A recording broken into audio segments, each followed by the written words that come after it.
Boris Johnson has said the 9/11 terrorists failed in their mission to make the West live in fear as he led British tributes to the 2,977 victims of the atrocity 20 years on.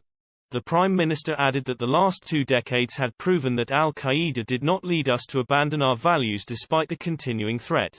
Some 67 Britons were among those who died when suicide attackers seized U.S. passenger jets and crashed them into the World Trade Center's Twin Towers in New York on September 11, 2001. Mr. Johnson said, "On a crystal-clear morning, terrorists attacked the United States with the simple goal of killing or maiming as many human beings as possible.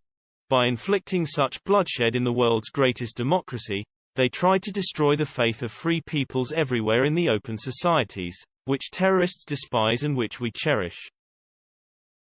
And it is precisely because of the openness and tolerance of the United States that people of almost every nationality and religion were among the 2,977 murdered on that day, including 67 Britons, each of them a symbol of the eternal friendship between the United Kingdom and the United States.